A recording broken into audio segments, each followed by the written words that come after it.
नमस्कार दोस्तों, welcome to my YouTube channel.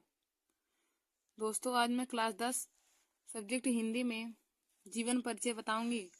तो जीवन परिचय में मैं आप लोगों को आज महादेवी वर्मा जी का जीवन परिचय लिखना बताऊंगी कि बोर्ड एग्जाम परीक्षा में महादेवी वर्मा जी का जीवन परिचय कैसे लिखा जाएगा और उनका जीवन परिचय लिखते समय कौन कौन सी हेडिंग डाली जाती है और कितने शब्द में लिखा जाता है, उन सभी को मैं एक ही वीडियो में आप लोगों को बताऊंगी।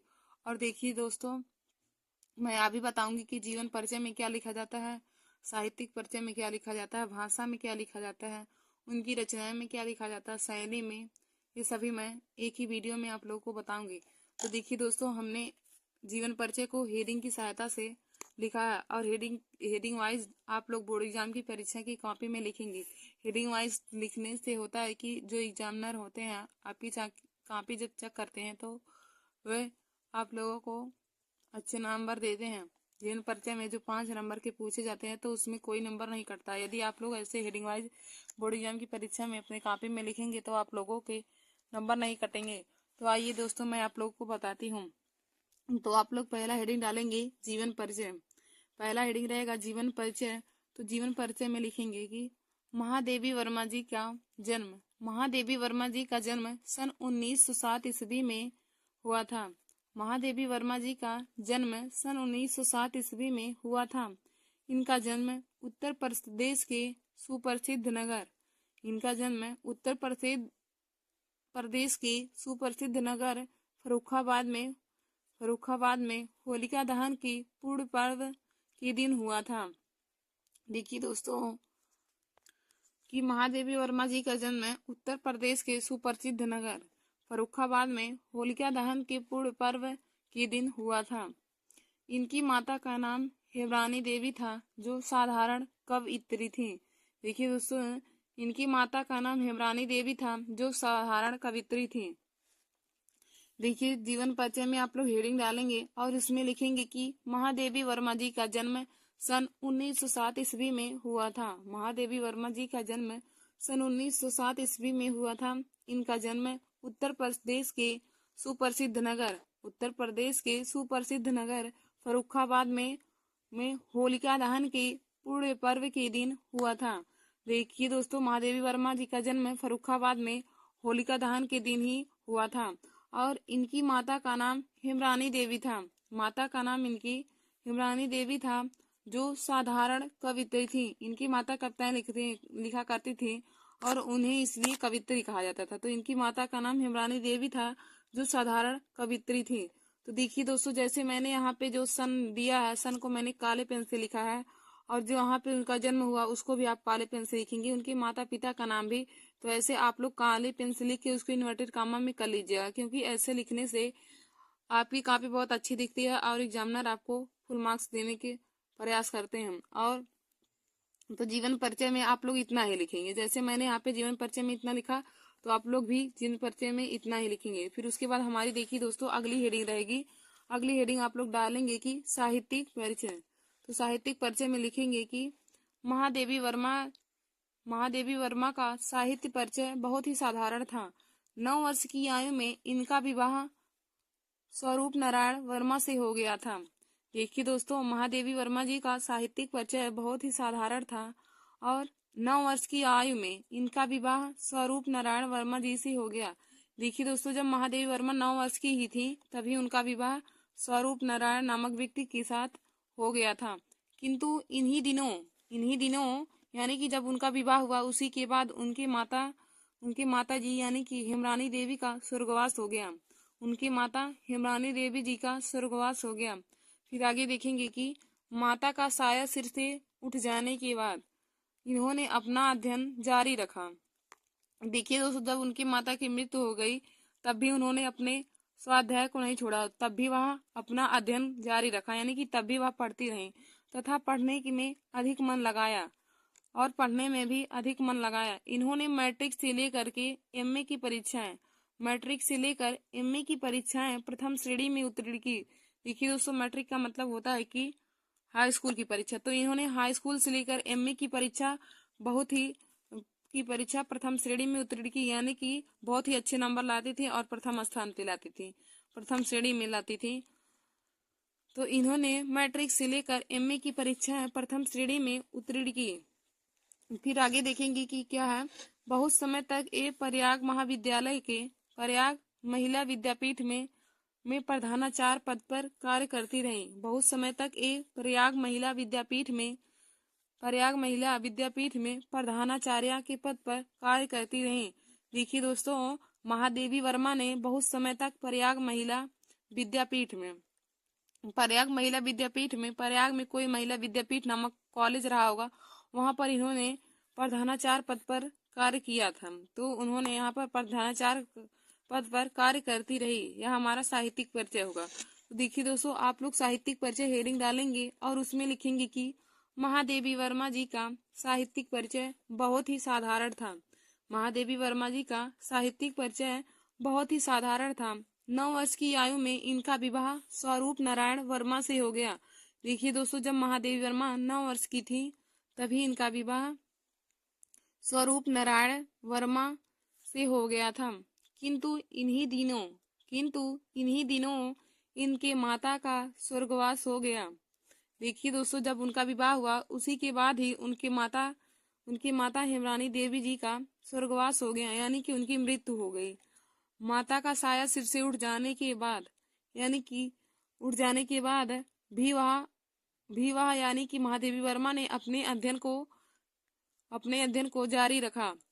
माता की मृत्यु होने के बाद भी उन्होंने अपने अध्ययन को नहीं छोड़ा और घर पर ही स्वाध्याय पढ़ा, यानी कि उन्होंने अपने अध्ययन को जारी रखा और तथा पढ़ने में अधिक मन लगाया। इन्होंने मैट्रिक से लेकर एमए की परीक्षाएं प्रथम श्रेणी में उत्तीर्ण की। महादेवी वर्मा ने मैट्रिक से लेकर एमए की परीक्षाएं प्रथम श्रेणी में उत्तीर्ण की। मैट्रिक मतलब हाई स्कूल से लेकर उन्होंने एमए की परीक्षाएं प्रथम श्रेणी में उत्तीर्ण किया, यानी कि बहुत अच्छे नंबर से वो पास होती रही हर बार। फिर हमारा आगे क्या हो जाएगा कि बहुत समय तक ये प्रयाग महिला विद्यापीठ में प्रधानाचार्य पद पर कार्य करती रही। देखिए दोस्तों, हमारा आगे हो जाएगा कि बहुत समय तक महादेवी वर्मा ने प्रयाग में महिला विद्यापीठ नामक कॉलेज में प्रधानाचार्य पद पर भी कार्य करती रही। तो इनके देखिए दोस्तों, साहित्यिक जीवन बहुत ही दुखद था, क्योंकि इनकी माता की इसमें मृत्यु भी हो गई थी और माता की मृत्यु होने के बाद भी इन्होंने अपनी पढ़ाई को नहीं छोड़ा, बल्कि उसे जारी रखा और इन्होंने मैट्रिक से लेकर एमए की परीक्षाएं प्रथम श्रेणी में उत्तीर्ण किया, यानी कि हाई स्कूल से लेकर एमए की परीक्षाएं तक उन्होंने बहुत अच्छे नंबर लाए और प्रथम श्रेणी में उत्तीर्ण किया। और कुछ समय तक वह बहुत समय तक ये प्रयाग में महिला विद्यापीठ में प्रधानाचार्य पद पर कार्य करती रही। प्रयाग में महिला विद्यापीठ नामक कोई कॉलेज रहा होगा, वहां पर उन्होंने प्रधानाचार्य पद पर कार्य किया। तो दोस्तों, आप लोग साहित्यिक परिचय में इतना लिखेंगे। फिर उसके बाद आगे देखिए, आगे हमारी हेडिंग रहती है तीसरी हेडिंग। तो तीसरी हेडिंग हम रचनाएं बनाते हैं। तो रचनाएं में उन्होंने जिसकी रचना की है उसको हम लिखेंगे। तो देखिए दोस्तों, यहाँ पे रचनाएं में हमारा क्या हो जाएगा। नंबर 1 है मेरा परिवार है। नंबर 2 निहार, मेरा परिवार, निहार, रश्मि, नीरजा, दीपशिखा, सांध्य गीत, अतीत के चलचित्र, स्मृति की रेखाएं। फिर हमारा है पथ के साथी, फिर श्रृंखला की कड़ियां। तो देखिए दोस्तों, आप लोग रचनाएं बहुत ही अच्छे तरीके से याद कर लीजिएगा, क्योंकि रचनाएं हमारी जो बहुविकल्पी क्वेश्चन होते हैं उसमें भी पूछा जाता है। तो जैसे अगर पूछ लिया कि मेरा परिवार की लेखक या कवित्री कौन है, तो ऑप्शन दे दिया जाएगा, उसमें एक ऑप्शन महादेवी वर्मा का रहेगा। तो जब आप लोगों को पता रहेगा तभी आप लोग उसका राइट आंसर लगाएंगे। तो देखिए दोस्तों, इनकी रचनाएं कौन कौन सी है। मेरा परिवार है, निहार, रश्मि, नीरजा, दीपशिखा, सांध्य गीत, अतीत के चलचित्र, स्मृति की रेखाएं, पथ के साथी और श्रृंखला की कड़ियां। और देखिए दोस्तों, गिल्लू भी इन्होंने लिखा है। गिल्लू नामक पाठ को महादेवी वर्मा ने ही लिखा है, तो गिल्लू भी हमारा हो जाएगा। यहाँ पे आप लोग गिल्लू भी लिख लीजिएगा, महादेवी वर्मा ने गिल्लू भी लिखा है, तो हमारा गिल्लू हो जाएगा। रचनाएं में देखिए दोस्तों क्या क्या है। मेरा परिवार, निहार, रश्मि, नीरजा, दीपशिखा, सांध्य गीत, अतीत के चलचित्र, स्मृति की रेखाएं, पथ के साथी, श्रृंखला की कड़ियां और गिल्लो। फिर दोस्तों हमारा अगला हेडिंग हो जाएगा, अगला हेडिंग हम लोग डालेंगे भाषा। तो भाषा में लिखेंगे कि उन्होंने कौन सी अपने कविता में उन्होंने अपनी कौन सी भाषा का प्रयोग किया है, उसको हम लिखेंगे। तो यहाँ पे देखिए दोस्तों हो जाएगा कि महादेवी वर्मा जी की भाषा सरल, खड़ी बोली एवं शुद्ध थी। महादेवी वर्मा जी की भाषा सरल, खड़ी बोली तथा शुद्ध थी। इन्होंने अपनी भाषा में मुहावरों का भी प्रयोग किया है और इन्होंने अपने कविता में खड़ी बोली और शुद्ध भाषा का भी प्रयोग किया है। देखिए दोस्तों उनकी भाषा में हो जाएगा कि महादेवी वर्मा जी की भाषा सरल, खड़ी बोली एवं शुद्ध थी। इन्होंने अपनी भाषा में मुहावरे का प्रयोग किया है और अपनी कविता में भी इन्होंने खड़ी बोली और शुद्ध भाषा का प्रयोग किया है।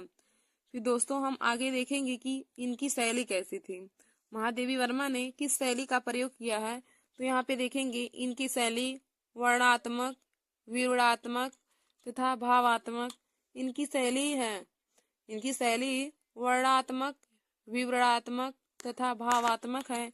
इनकी शैली में इनके महान व्यक्तित्व की छाप दिखाई देती है। देखिए दोस्तों इनकी शैली में इनके महान व्यक्तित्व की या महान कवित्री होने की छाप दिखाई देती है या झलक दिखाई देती है। इनकी शैली से पता चलता है कि इन्होंने बहुत ही अच्छी अच्छी कविता लिखी है और इन्होंने अपनी शैली का बहुत ही प्रयोग करके अपनी सभी कविताएं लिखी हैं। और इनकी भाषा दोस्तों होता है कि इनकी भाषा में इन्होंने सरल, खड़ी बोली एवं शुद्ध भाषा का प्रयोग किया है और इन्होंने अपनी भाषा में मुहावरे का भी प्रयोग किया है। फिर देखिए दोस्तों हमारा अगला हेडिंग रहता है और जीवन परिचय में हमारा लास्ट हेडिंग क्या रहता है कि साहित्य में योगदान, यानी कि महादेवी वर्मा जी का साहित्य में योगदान क्या था उसी के बारे में हम लिखेंगे। तो हम लोग हेडिंग डालेंगे, तो साहित्य में योगदान हम हेडिंग डाल के उसमें लिखेंगे कि महादेवी वर्मा जी हिंदी साहित्य के लिए बहुत ही कार्य किए हैं। महादेवी वर्मा जी ने हिंदी साहित्य के लिए बहुत ही कार्य किए हैं। भारत सरकार ने इन्हें पद्म भूषण की उपाधि से सम्मानित किया है।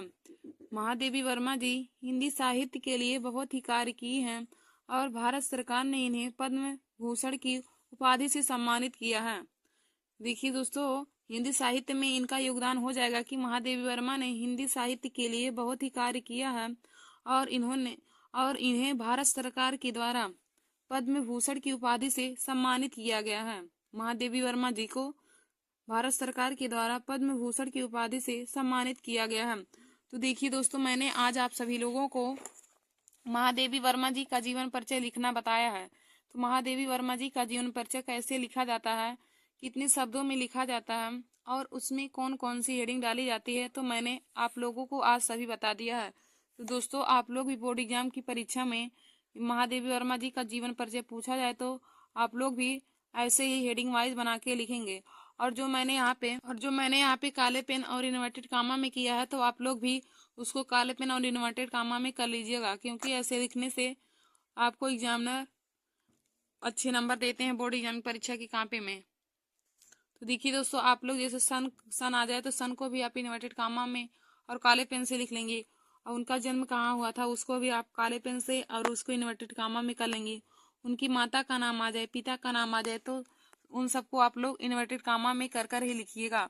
तो देखिए दोस्तों महादेवी वर्मा जी की जीवन परिचय में कौन कौन सी हेडिंग रहती है। तो जीवन परिचय लिखते समय देखिए दोस्तों हम लोग पहली हेडिंग डालते हैं जीवन परिचय। तो जीवन परिचय में हो जाएगा उनके जीवन के बारे में, उनके जन्म के बारे में और उनका जन्म कहाँ पे हुआ था और उनकी माता का नाम माता का नाम क्या था और उनकी मृत्यु होता है। और फिर साहित्यिक परिचय में लिखेंगे, तो साहित्यिक परिचय में उन्होंने जो साहित्य में लिखा है या फिर किया है साहित्यिक परिचय में वही हो जाएगा। तो देखिए दोस्तों उनका साहित्यिक परिचय बहुत ही साधारण था। फिर उसके बाद हम आ जाते हैं, हमारी अगली हेडिंग रहती है कि रचनाएं।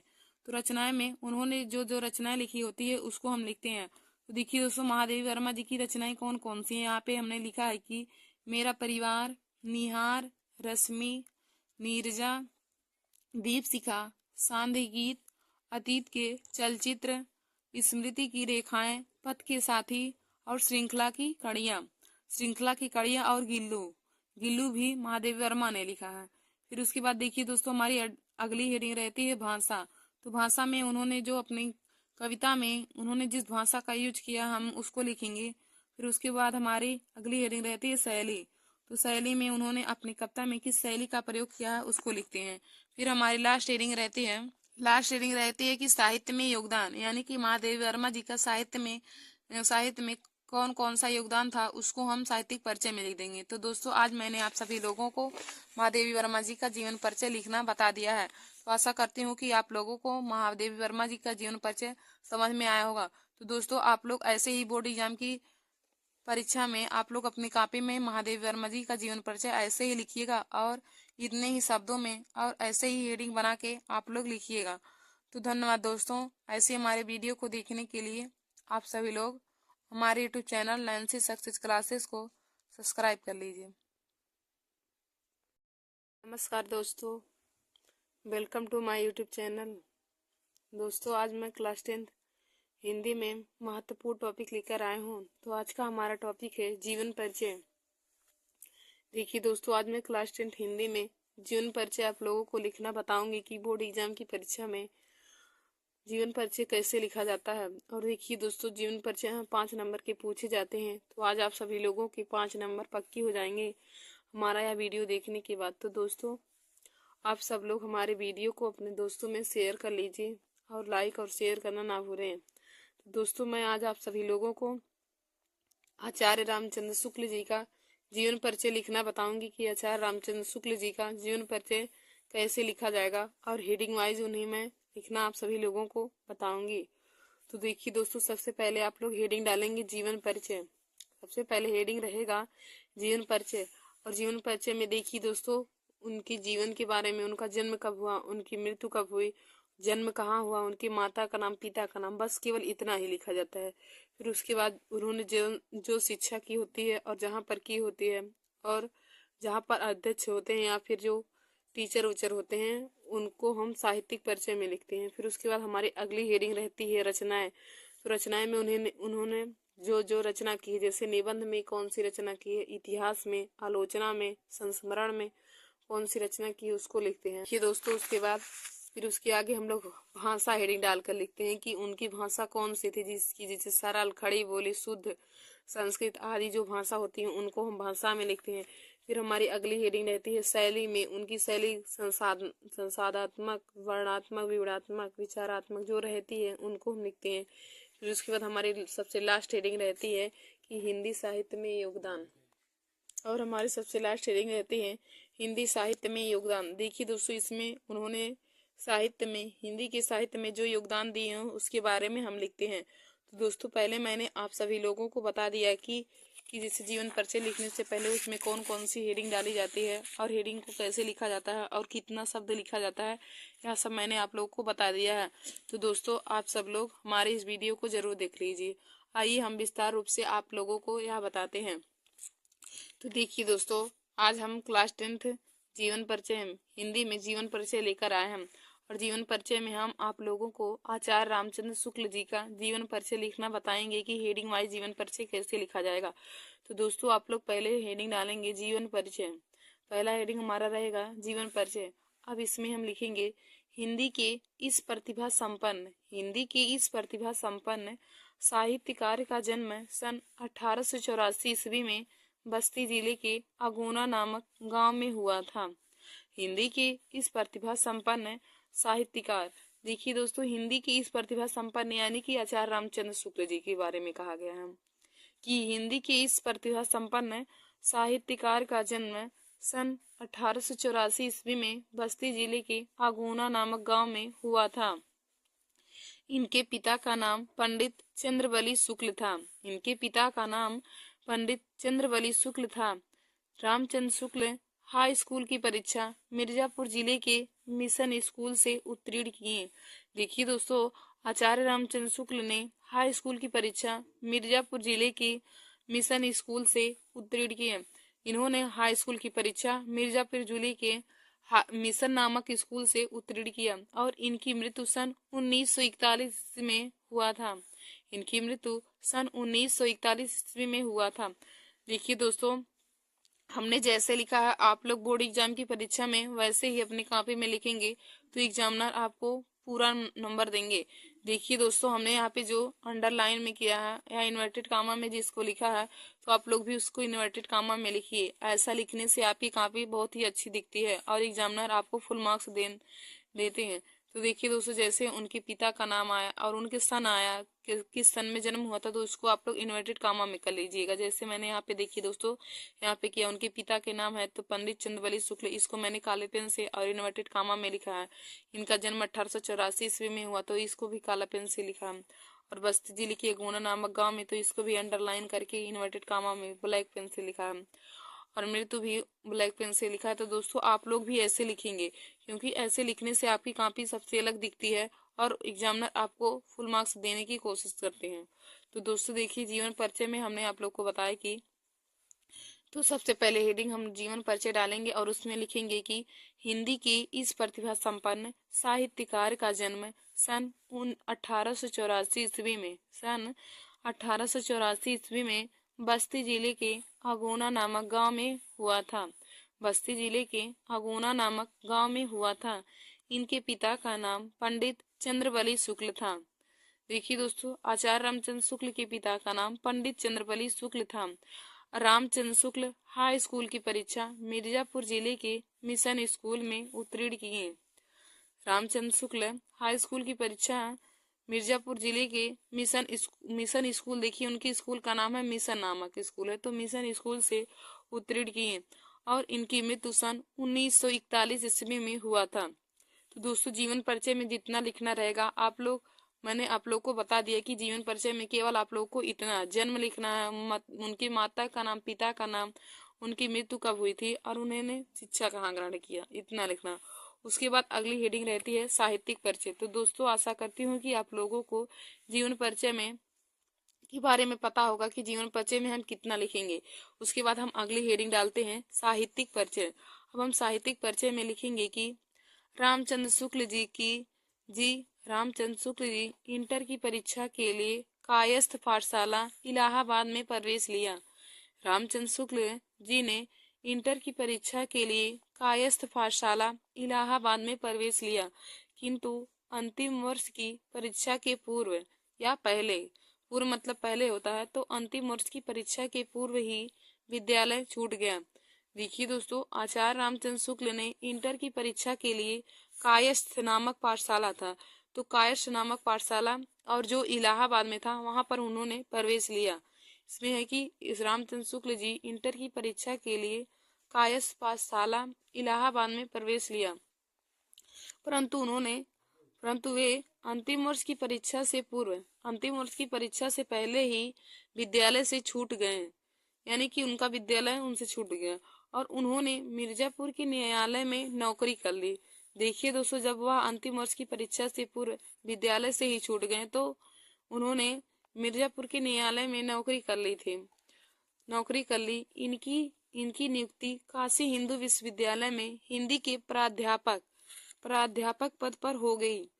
देखिए दोस्तों, उसके बाद जब उन्होंने मिर्जापुर के न्यायालय में नौकरी कर ली, इसके बाद उनकी नियुक्ति काशी हिंदू विश्वविद्यालय में हिंदी के प्राध्यापक पद पर हो गई।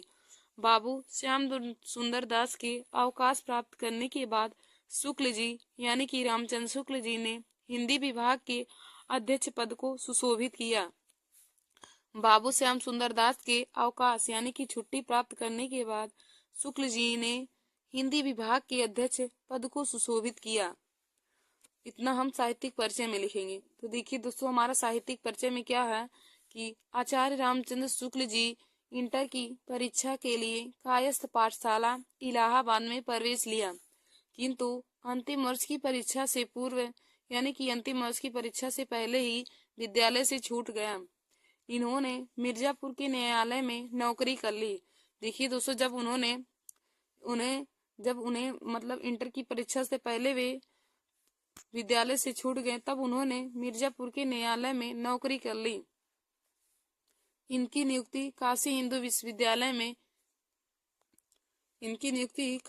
विश्वविद्यालय में हिंदी के प्राध्यापक पद पर हो गई। बाबू श्याम सुंदर दास के अवकाश प्राप्त करने के बाद शुक्ल जी ने हिंदी विभाग के अध्यक्ष पद को सुशोभित किया। तो देखिए दोस्तों, आशा करती हूँ कि आप लोगों को साहित्यिक परिचय भी समझ में आया होगा कि साहित्यिक परिचय में क्या है लिखेंगे। फिर हमारी अगली हेडिंग है रचनाएं। हम रचनाएं हेडिंग डालकर लिखेंगे। तो देखिए दोस्तों, रचनाएं में उन्होंने पहले निबंध संग्रह की थी, तो निबंध संग्रह हेडिंग डालेंगे। रचनाएं में हमारी पहली हेडिंग रहेगी निबंध संग्रह। और उन्होंने निबंध संग्रह में देखी किस किस की रचना की है, तो निबंध संग्रह में हो जाएगा चिंतामणि भाग 1 व भाग 2, चिंतामणि भाग 1 व भाग 2 तथा विचार वीथी। देखिए दोस्तों, उनकी निबंध संग्रह है चिंतामणि भाग 1 भाग 2 तथा विचार वीथी। फिर हम इसमें अगला हेडिंग है इतिहास। तो इतिहास में लिखेंगे हिंदी साहित्य का इतिहास। उन्होंने हिंदी साहित्य का इतिहास की रचना की है। फिर हमारा अगला हेडिंग रहेगा आलोचना। तो हम आलोचना में लिखेंगे सूर्यदास त्रिवेणी और रश्मि मानसा। देखिए दोस्तों, यदि पूछे कि सूरदास कौन सी विधा है आचार्य रामचंद्र शुक्ल द्वारा लिखी गई सूरदास कौन सी विधा है, तो दोस्तों सूरदास एक आलोचना विधा है। तो इनकी आलोचना में इन्होंने सूर्यदास त्रिवेणी और रश्मि मानसा की रचना की है। आलोचना में सूर्यदास त्रिवेणी और रश्मि मानसा की। फिर रचनाएं में अगला हेडिंग है संपादन। तो देखिए दोस्तों, संपादन में इन्होंने लिखा है जायसी ग्रंथावली, तुलसीदास ग्रंथावली, जैसी ग्रंथावली, तुलसी ग्रंथावली, काशी नागरी प्रचारी और आनंद कादम्बनी। देखिए दोस्तों, आचार्य रामचंद्र शुक्ल ने संपादन विधा में जायसी ग्रंथावली, तुलसी ग्रंथावली, काशी नागरी प्रचारी और आनंद कादम्बनी नामक पत्रिका की रचना की है। रामचंद्र शुक्ल ने संपादन विधा में जायसी ग्रंथावली, तुलसी ग्रंथावली, काशी नागरी प्रचारी और आनंद कादम्बनी नामक पत्रिका की रचना की है। देखिए दोस्तों, अगली हेडिंग रचनाएं थी। तो रचनाएं में इन्होंने कौन कौन सी विधा की रचना की है, तो नंबर 1 है निबंध संग्रह विधा। तो निबंध संग्रह विधा में इन्होंने चिंतामणि भाग 1 व भाग 2 तथा विचार वीथी की रचना की है। और इतिहास विधा में इन्होंने हिंदी साहित्य का इतिहास लिखा है। फिर हमारा अगला विधा है आलोचना विधा। इन्होंने फिर अगली आलोचना विधा की रचना की है। तो आलोचना विधा में इन्होंने सूर्यदास त्रिवेणी और रश्मि मानसा की रचना की है। आलोचना विधा में सूर्यदास त्रिवेणी और रश्मि मानसा की रचना की है। फिर देखिए दोस्तों, अगली विधा इनकी है संपादन।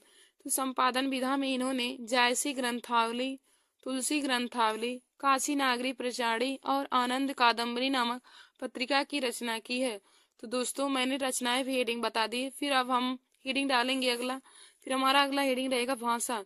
तो आप लोग भाषा हेडिंग डालकर उसमें लिखेंगे शुक्ल जी यानी कि आचार्य रामचंद्र शुक्ल जी की भाषा संस्कृत निष्ठ, शुद्ध तथा परिमार्जित खड़ी बोली है।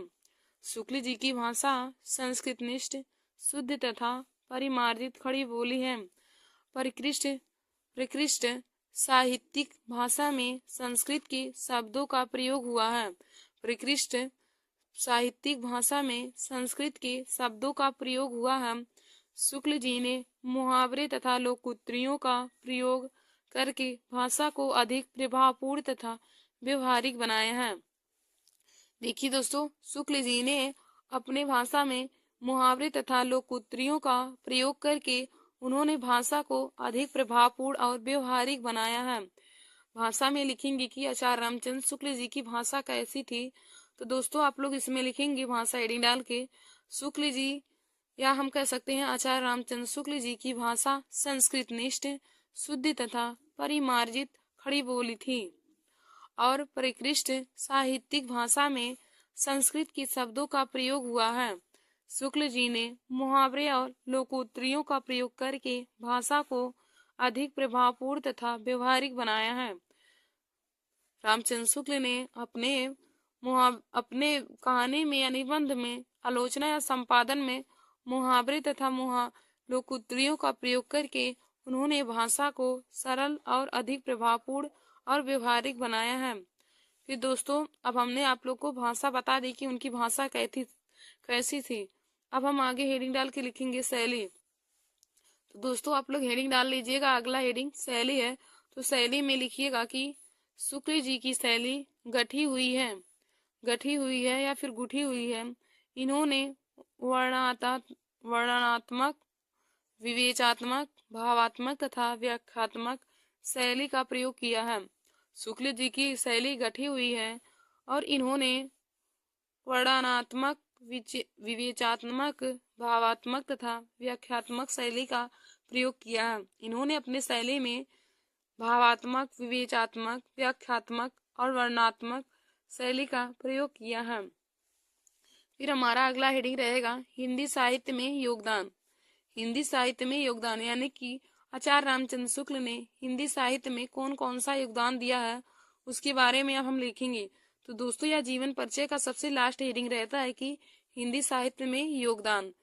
तो हिंदी साहित्य के योगदान में आप लोग हेडिंग डाल कर लिखेंगे कि आचार्य रामचंद्र शुक्ल जी का हिंदी साहित्य में बहुत ही महत्वपूर्ण योगदान था। हेडिंग डालकर इसमें लिखेंगे कि हिंदी साहित्य में योगदान। तो देखिए दोस्तों इसमें आप लोग लिखेंगे आचार्य रामचंद्र शुक्ल का हिंदी साहित्य में बहुत ही महत्वपूर्ण योगदान था। रामचंद्र शुक्ल जी का हिंदी साहित्य में बहुत ही महत्वपूर्ण योगदान था। इस निबंध में रामचंद्र शुक्ल जी ने अच्छे मित्र के गुणों की पहचान की आवश्यकता को बताया है। देखिए दोस्तों रामचंद्र शुक्ल ने मित्रता नामक पाठ को लिखा है। तो हम इसमें लिखेंगे इस निबंध में, वह मित्रता एक निबंध विधा की रचना है। तो इस निबंध में रामचंद्र शुक्ल जी ने अच्छे मित्र के गुणों की पहचान की आवश्यकता को बताया है। हम लिखेंगे हिंदी साहित्य में योगदान। तो यह हमारा देखिए दोस्तों हिंदी साहित्य में योगदान यहाँ जीवन परिचय का सबसे लास्ट हेडिंग रहता है। तो आप लोग हेडिंग डाल के लिखेंगे कि हिंदी साहित्य की योगदान। इसमें लिखेंगे अब रामचंद्र शुक्ल जी का हिंदी साहित्य में बहुत ही महत्वपूर्ण योगदान था। रामचंद्र शुक्ल जी का हिंदी साहित्य में बहुत ही महत्वपूर्ण योगदान था। इस निबंध में आचार्य रामचंद्र शुक्ल ने अच्छे मित्र के गुणों की पहचान की आवश्यकता को बताया है। तो देखिए दोस्तों आज मैंने आप सभी लोगों को आचार्य रामचंद्र शुक्ल जी का जीवन परिचय लिखना बताया है कि जीवन परिचय को कैसे लिखा जाता है और कितने शब्दों में लिखा जाएगा और उसमें कौन कौन सी हेडिंग डाली जाती है। तो देखिए दोस्तों आज मैंने आप सभी लोगों को सब कुछ बता दिया। देखिए आज मैंने क्लास 10th जीवन परिचय बताया है। क्लास 10th में सब्जेक्ट हिंदी में जीवन परिचय आप लोगों को लिखना बताया है। तो जीवन परिचय 5 नंबर के पूछे जाते हैं। तो मैंने आप लोगों को आज रामचंद्र शुक्ल जी का जीवन परिचय लिखना बताया है। तो इसमें कौन कौन सी हेडिंग रहेगी दोस्तों मैंने वह भी आप लोग को बता दिया है। और हम जीवन परिचय में क्या क्या लिखते हैं, साहित्यिक परिचय में क्या लिखते हैं, फिर उनकी भाषा में क्या लिखेंगे, शैली में क्या लिखेंगे, हिंदी साहित्य के योगदान में क्या लिखेंगे और उनकी रचनाएं कौन कौन सी है, मैंने सब कुछ आप लोग को एक ही वीडियो में बता दिया है। तो दोस्तों आप लोग हमारे इस वीडियो को देख लीजिए और अपने दोस्तों में शेयर करना ना भूलिए। धन्यवाद दोस्तों।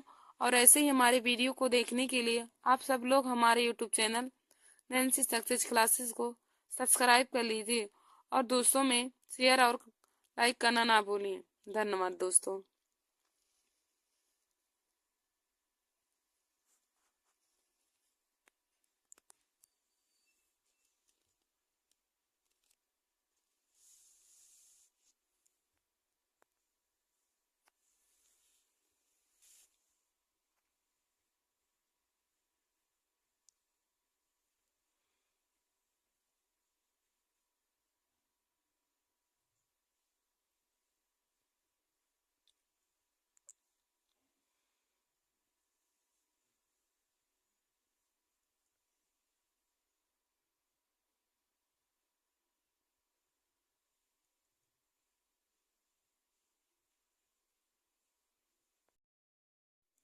नमस्कार दोस्तों, welcome to my YouTube channel. आज मैं क्लास 10 के सब्जेक्ट हिंदी में मोस्ट इम्पॉर्टेंट टॉपिक लेकर आए हूँ। तो आज का हमारा टॉपिक है कि तुलसीदास जी का जीवन परिचय। देखिए दोस्तों आज मैं क्लास 10th हिंदी में तुलसीदास जी का जीवन परिचय लिखना बताऊंगी।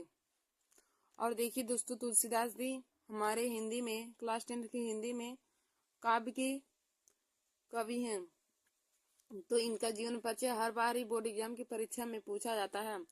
तो आप लोग इनके जीवन परिचय को जरूर देख लीजिए।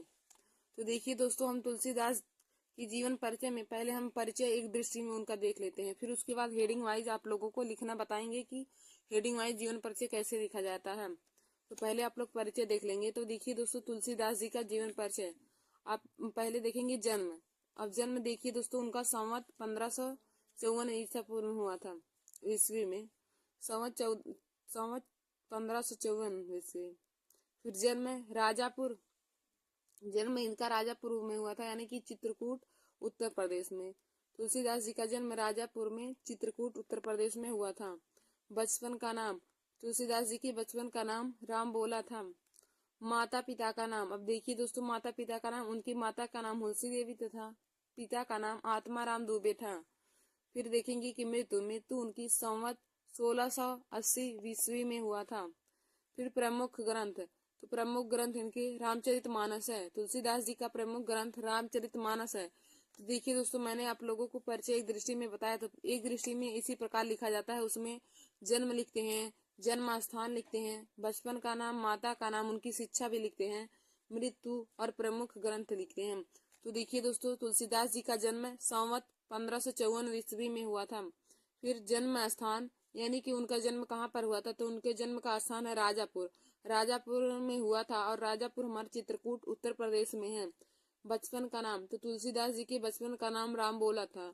देखिए दोस्तों, उनके बचपन का राम बोला इसलिए पड़ा था क्योंकि जब वे पैदा हुए थे तभी उनके मुख से राम शब्द निकला, इसलिए लोग उनका नाम राम बोला रख दिए, तब उनके बचपन का नाम राम बोला पड़ गया।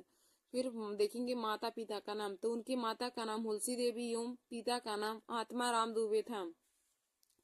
फिर उनकी मृत्यु संवत 1680 ईस्वी में हुआ था। फिर देखेंगे प्रमुख ग्रंथ, तो तुलसीदास जी का प्रमुख ग्रंथ रामचरितमानस है। तुलसीदास जी का प्रमुख ग्रंथ रामचरितमानस है। अब देखिए दोस्तों, अब हम आप लोगों को परिचय एक दृष्टि में बता दिए हैं। अब हम हेडिंग वाइज आप लोगों को बताएंगे कि हेडिंग वाइज जीवन परिचय कैसे लिखना है। तो देखेंगे हेडिंग वाइज जीवन परिचय में पहले आप लोग हेडिंग डालेंगे जीवन परिचय।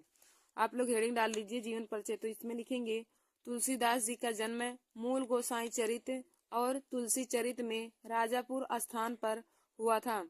तुलसीदास जी का जन्म मूल गोसाई चरित और तुलसी चरित में राजापुर स्थान पर हुआ था, यानी कि तुलसीदास जी का जीवन पर जन्म मूल चरित तथा गोसाई चरित में राजापुर नामक स्थान पर माना जाता है। इनके पिता का नाम आत्माराम दुबे तथा माता का नाम हुलसी देवी था। देखिए दोस्तों, तुलसीदास जी के पिता का नाम आत्माराम दुबे तथा माता जी का उनके नाम हुलसी देवी था।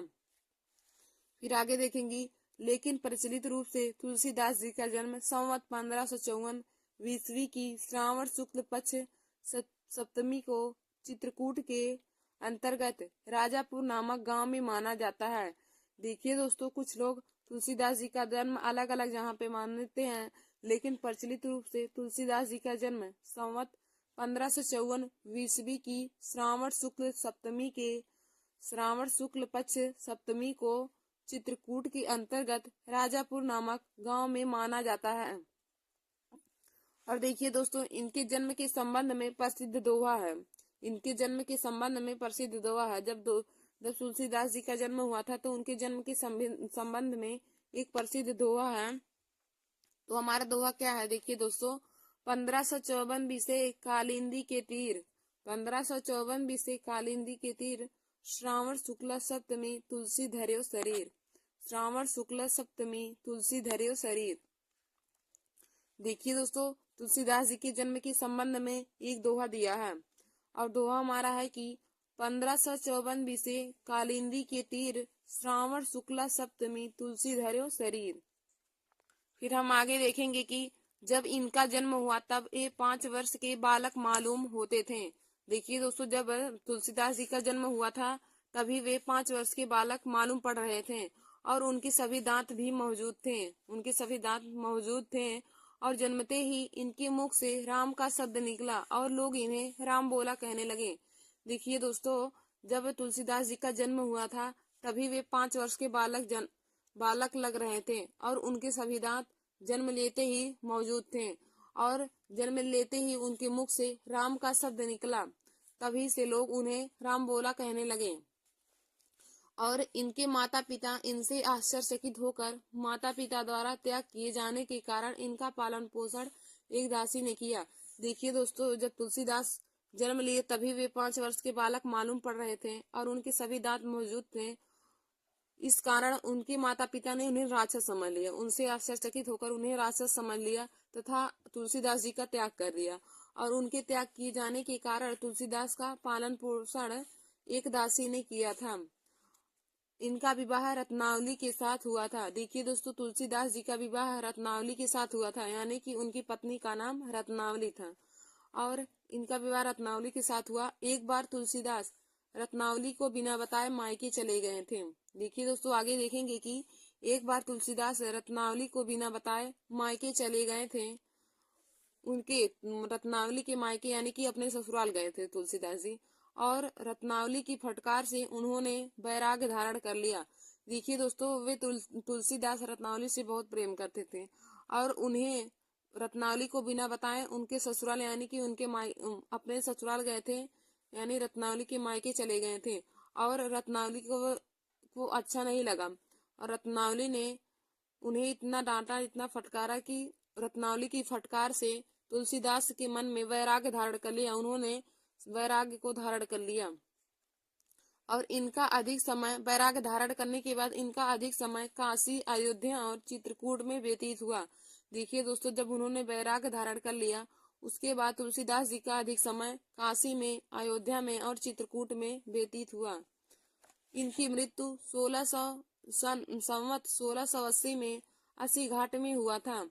देखिए दोस्तों, तुलसीदास जी की मृत्यु 1680 में संवत 80 घाट में हुआ था और इनकी मृत्यु के संबंध में एक दोहा है। इनकी मृत्यु के संबंध में एक दोहा है।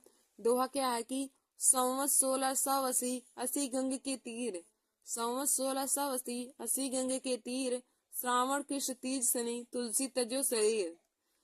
देखिए दोस्तों, इनकी मृत्यु के संबंध में दोहा क्या है कि संवत 1680 अस्सी गंग के तीर, श्रावण कृष्ण तीज सनी तुलसी तजो शरीर। देखिए दोस्तों, तुलसीदास के जन्म के संबंध में भी एक दोहा है और उनके मृत्यु के संबंध में भी एक दोहा है। तो उनके जन्म के संबंध में देखिए दोस्तों, दोहा है कि जन्म के संबंध में है 1554 बीसे कालिंदी के तीर, श्रावण शुक्ला सप्तमी तुलसी धर्यो शरीर।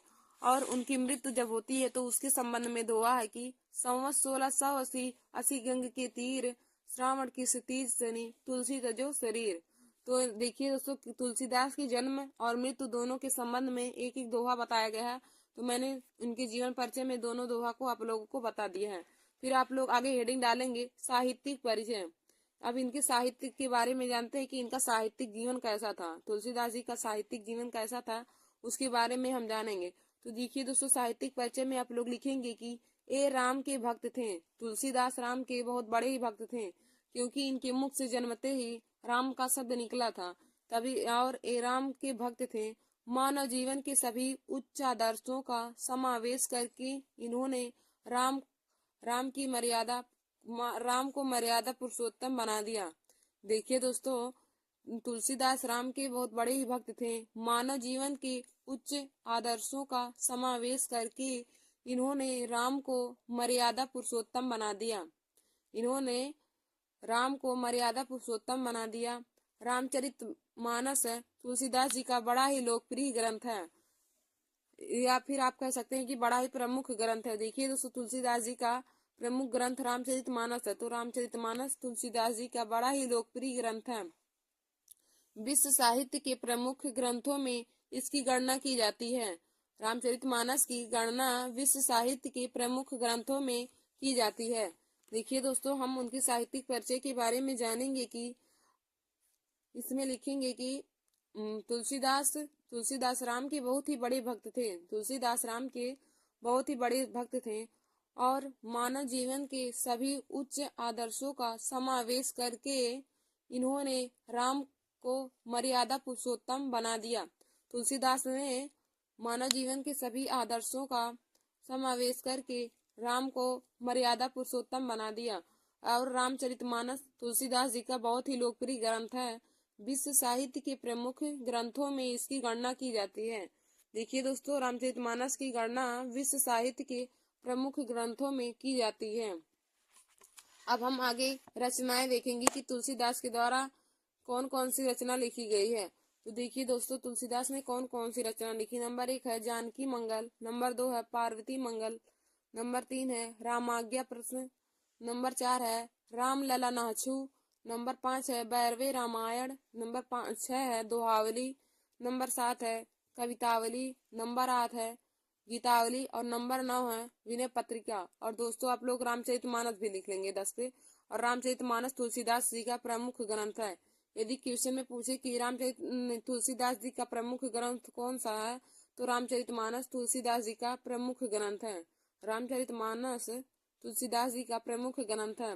तो उनकी रचनाएं हमने आप लोगों को बताया कि जानकी मंगल, पार्वती मंगल, राम आज्ञा प्रश्न, राम लला नाछू, भैरवे रामायण, दोहावली, कवितावली, गीतावली और विनय पत्रिका। और आप लोग रामचरितमानस भी लिख लेंगे।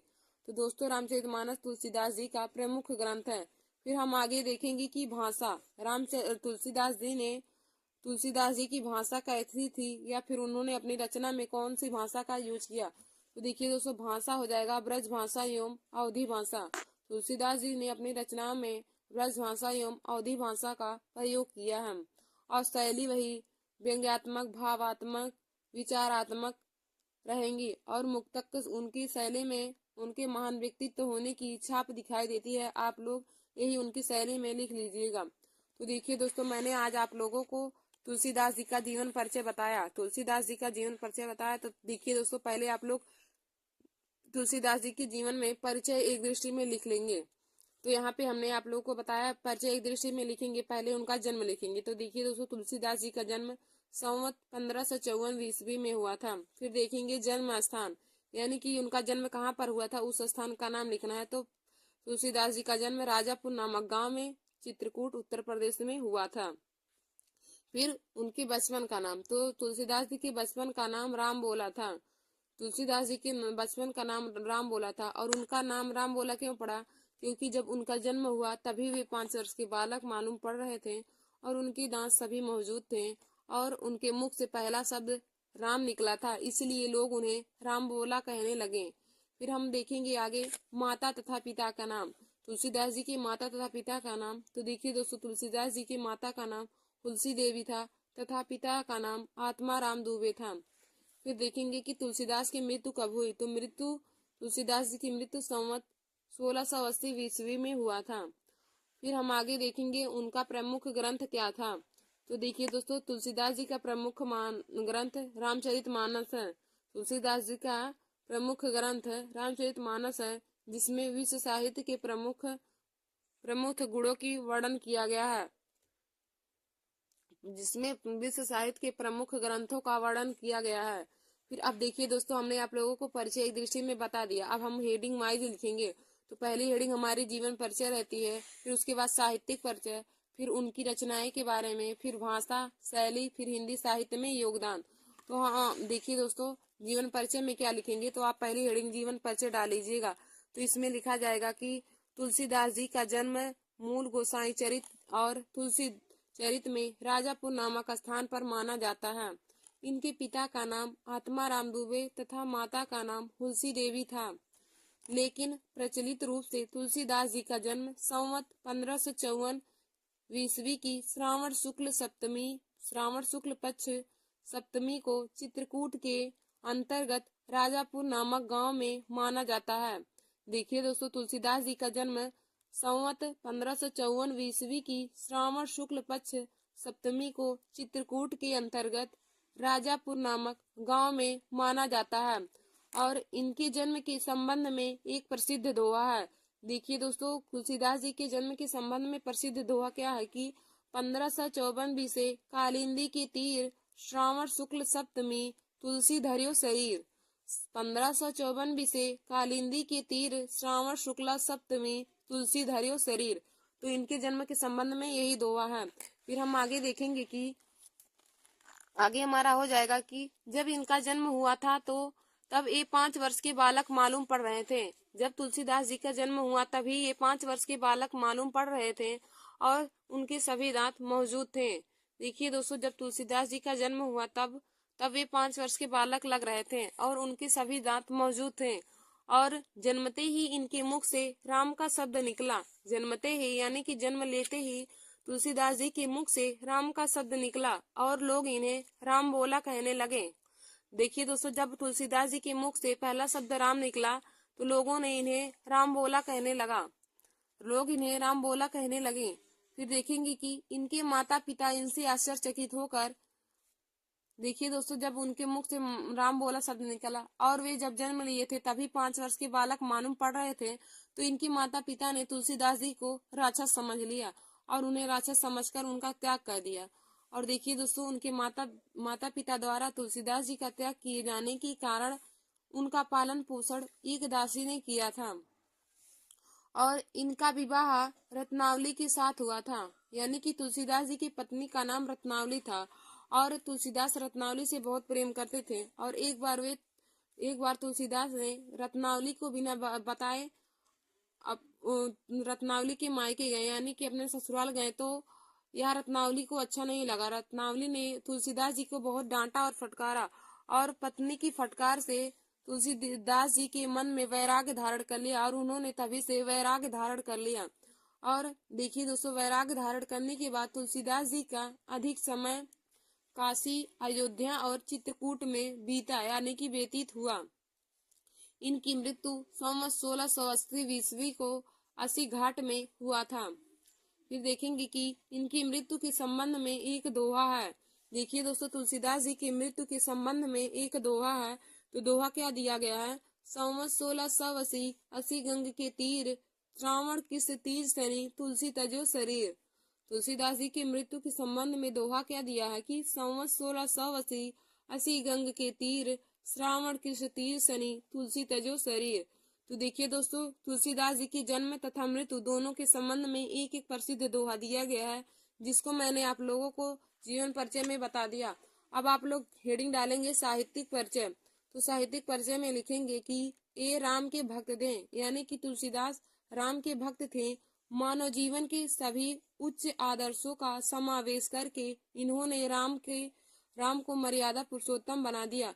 देखिए दोस्तों, तुलसीदास राम के बहुत बड़े भक्त थे और मानव जीवन के सभी उच्च आदर्शों का समावेश करके तुलसीदास ने राम को मर्यादा पुरुषोत्तम बना दिया। और रामचरितमानस बड़ा ही लोकप्रिय ग्रंथ है। तुलसीदास जी का रामचरितमानस बहुत ही बड़ा लोकप्रिय ग्रंथ था। देखिए दोस्तों, तुलसीदास जी का प्रमुख ग्रंथ रामचरितमानस था और इसमें विश्व साहित्य के प्रमुख ग्रंथों की गणना की जाती है। रामचरितमानस में विश्व साहित्य के प्रमुख ग्रंथों की गणना की जाती है। अब दोस्तों, हम आगे उनकी रचनाएं देखेंगे कि तुलसीदास ने कौन कौन सी रचना की है। तो देखिए दोस्तों, हमारा पहला है जानकी मंगल, पार्वती मंगल, रामाज्ञा प्रश्न, राम लला नाछू, भैरवे रामायण, फिर दोहावली, गीतावली, कवितावली और विनय पत्रिका और रामचरितमानस भी आप लोग लिख लेंगे। उनकी रचनाएं हो जाएंगी रामचरितमानस भी। फिर हम आगे देखेंगे कि उनकी भाषा कौन सी थी। तो देखिए दोस्तों, तुलसीदास जी की भाषा ब्रज भाषा एवं अवधी भाषा थी। तुलसीदास जी की भाषा ब्रज भाषा एवं अवधी भाषा थी।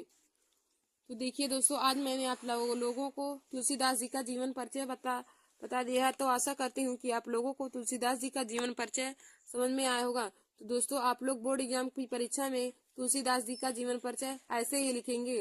तो आज का हमारा यह वीडियो क्लास 10 के विद्यार्थियों के लिए है और आज हमने आप लोगों को हिंदी में तुलसीदास जी का जीवन परिचय बताया है। तो देखिए दोस्तों, आप लोग बोर्ड एग्जाम की परीक्षा में ऐसे ही हेडिंग वाइज करके तुलसीदास जी का जीवन परिचय लिखिएगा और जो उनके जन्म तथा मृत्यु के संबंध में दोहा हमने आप लोगों को बताया है, आप लोग जीवन परिचय में उसको भी बोर्ड एग्जाम की कॉपी में लिख लीजिएगा। धन्यवाद दोस्तों।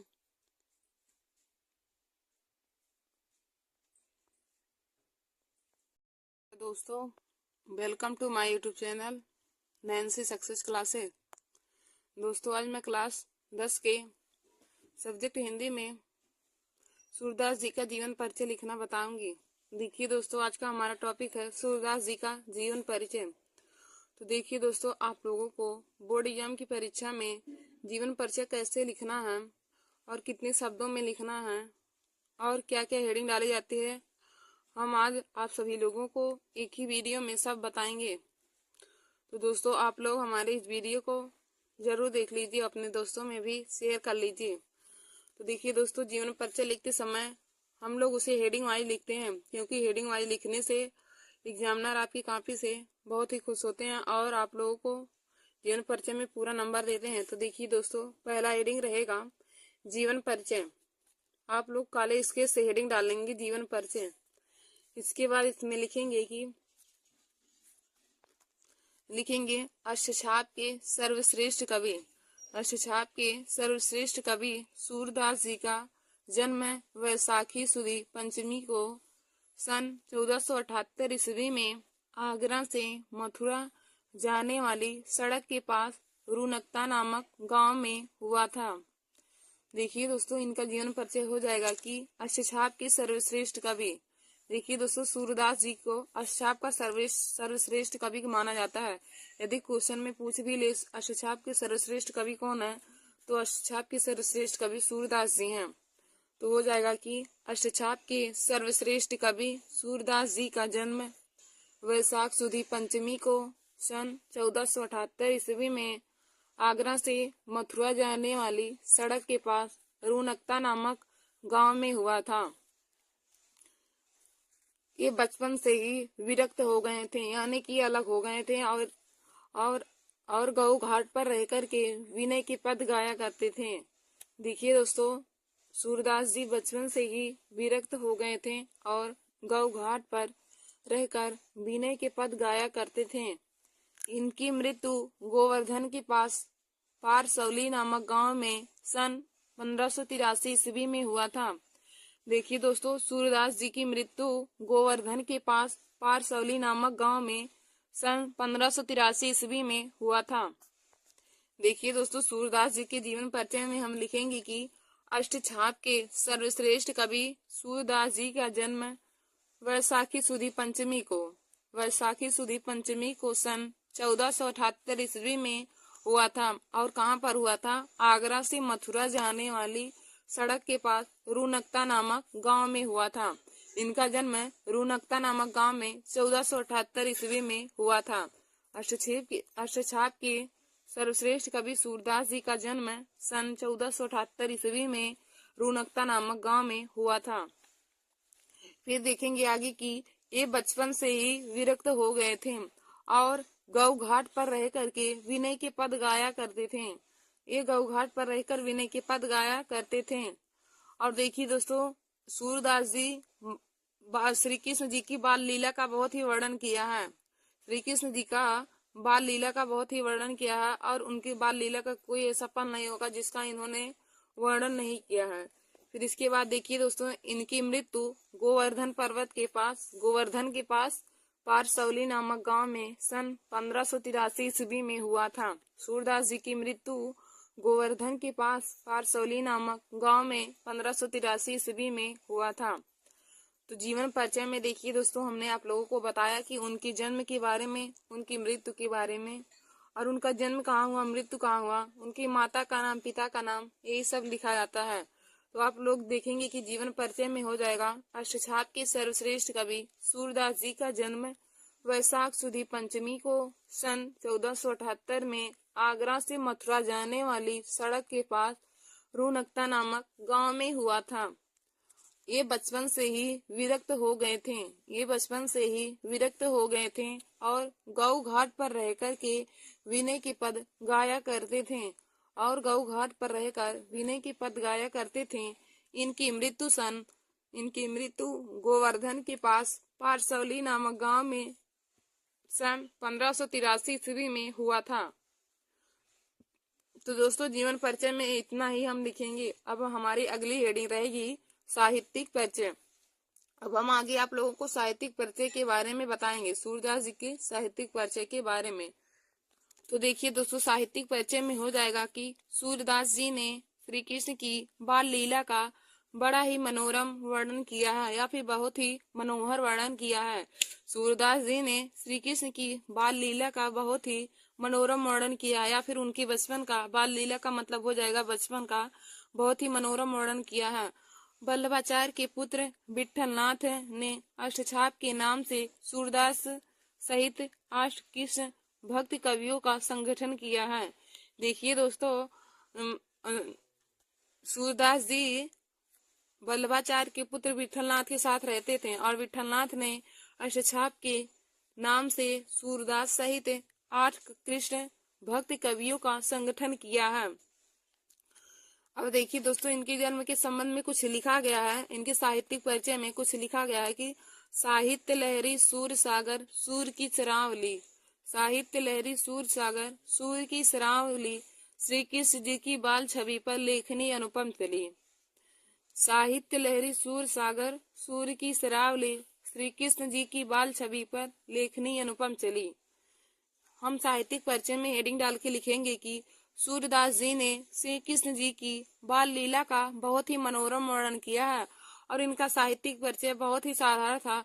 वल्लभाचार्य के पुत्र विठलनाथ के साथ श्री कृष्ण सूरदास जी रहते थे और वे गौ घाट पर रहकर वीणे के पद गाया करते थे। और वल्लभाचार्य के पुत्र विठलनाथ ने अष्टछाप के नाम से सूरदास सहित 8 कृष्ण भक्त कवियों का संगठन किया है। और इनके साहित्य के बारे में बताया गया है कि साहित्य लहरी सूर सागर सूर की शरावली, साहित्य लहरी सूर सागर सूर की शरावली, श्री कृष्ण जी की बाल छवि पर लेखनी अनुपम चली। देखिए दोस्तों, सूरदास जी ने श्री कृष्ण जी की बाल लीला का बहुत ही वर्णन किया है। और श्री कृष्ण जी की बाल लीला का ऐसा एक पल नहीं है जिसका वर्णन इन्होंने अपनी काव्य में ना किया हो। तो दोस्तों, आगे हम उनकी रचनाओं के बारे में जानेंगे कि सूरदास ने कौन कौन सी रचना की है। तो रचनाएं में हो जाएगा सूर सरावली तथा साहित्य लहरी इनकी रचनाएं हैं। सूर सरावली तथा साहित्य लहरी सूरदास जी की रचनाएं हैं। सूर सागर में 1.25 लाख पद हैं। देखिए दोस्तों, सूर सागर में 1.25 लाख पद हैं। और साहित्य लहरी सूरदास के 118 पदों का संग्रह है। साहित्य लहरी सूरदास के 118 पदों का संग्रह है। रचनाएं में हेडिंग डालकर लिखेंगे कि सूर सरावली तथा साहित्य लहरी इनकी रचनाएं हैं। सूर सागर में 1.25 लाख पद हैं। साहित्य लहरी सूरदास के 118 पदों का संग्रह है। और इनकी देखिए रचनाएं यही है, सूर सागर, सूर सरावली और साहित्य लहरी। सूरदास की रचनाएं हैं साहित्य लहरी, सूर सागर और सूर सरावली। देखिए दोस्तों, सूरदास जी की रचनाएं हैं कि सूर सरावली तथा साहित्य लहरी इनकी रचनाएं हैं। सूर सागर में 1.25 लाख पद हैं। सूर सागर में 1.25 लाख पद हैं। साहित्य लहरी सूरदास के 118 पदों का संग्रह है। साहित्य लहरी सूरदास के 118 पदों का संग्रह है। अब हम इनकी रचनाएं जानेंगे कौन कौन सी है। तो रचनाएं हैं सूर सागर, सूर सरावली और साहित्य लहरी। यही 3 सूरदास जी की रचनाएं हैं, सूर सागर, सूर सरावली और साहित्य लहरी। तो आगे हम सूरदास जी की भाषा और शैली के बारे में जानेंगे। तो आप लोग हेडिंग डालिएगा भाषा। तो भाषा देखिए हो जाएगी कि सूरदास जी ने अपनी कविता में ब्रज भाषा का वर्णन। इनकी भाषा हो जाएगा कि सूरदास जी ने अपनी कविता में ब्रज भाषा का प्रयोग किया है। देखिए दोस्तों, सूरदास जी ने ब्रज भाषा का ही प्रयोग किया है। और इन्होंने अपनी सभी कविताएं ब्रज भाषा में लिखा है। और इन्होंने खास करके कविता श्री कृष्ण जी के ऊपर लिखा है और जिसमें इन्होंने ब्रज भाषा का प्रयोग किया है। फिर हम आगे देखेंगे शैली। तो सूरदास जी ने मुक्तक काव्य शैली को अपनाया है। सूरदास जी ने मुक्तक काव्य शैली को अपनाया है। कथा वर्णन में वर्णात्मक शैली का प्रयोग हुआ है। कथा वर्णन में वर्णात्मक शैली का प्रयोग हुआ है। समग्रता इनकी शैली सरस एवं प्रभावशाली है। समग्रता इनकी शैली सरस एवं प्रभावशाली है। देखिए दोस्तों, सूरदास जी की शैली सरस यानी कि सरल है एवं प्रभावशाली यानी कि आकर्षित करने वाली है। सूरदास जी की शैली में देखेंगे कि सूरदास जी ने मुक्तक काव्य शैली को अपनाया है। सूरदास जी ने मुक्तक काव्य शैली को अपनाया है। कथा वर्णन में वर्णात्मक शैली का प्रयोग हुआ है। समग्रता इनकी शैली सरल एवं प्रभावशाली है। सरल एवं प्रभावशाली है। देखिए दोस्तों, उनकी भाषा है कि सूरदास जी ने अपनी कविता में ब्रज भाषा का प्रयोग किया है। और उन्होंने सभी कविताएं श्री कृष्ण जी के ऊपर ही किया है और जिसमें उन्होंने ब्रज भाषा का प्रयोग किया है। और दोस्तों, हमारी लास्ट हेडिंग रहती है कि हिंदी साहित्य में योगदान। तो हिंदी साहित्य की योगदान में हम लोग लिखेंगे कि सूरदास जी घाट पर रहकर विनय के पद गाया करते थे। और एक बार आचार्य वल्लभाचार्य वहां पे रुके तो उन्हें सूरदास जी ने उन्हें स्वचित एक गीत सुनाया, जिस पर उन्होंने खुश होकर इन्हें मंदिर में कीर्तन करने के लिए रख लिया था। तो आज मैंने आप सभी लोगों को सूरदास जी का जीवन परिचय लिखना बताया कि सूरदास जी का जीवन परिचय हेडिंग वाइज कैसे लिखा जाता है। तो दोस्तों, आशा करती हूँ कि आप लोगों को जीवन परिचय समझ में आया होगा और आप लोग ऐसे ही बोर्ड एग्जाम परीक्षा में जीवन परिचय लिखेंगे और इतने ही शब्द लिखे जाते हैं और यही हेडिंग आप लोग जरूर लिखिएगा ताकि एग्जामिनर आप लोगों के नंबर ना काटें।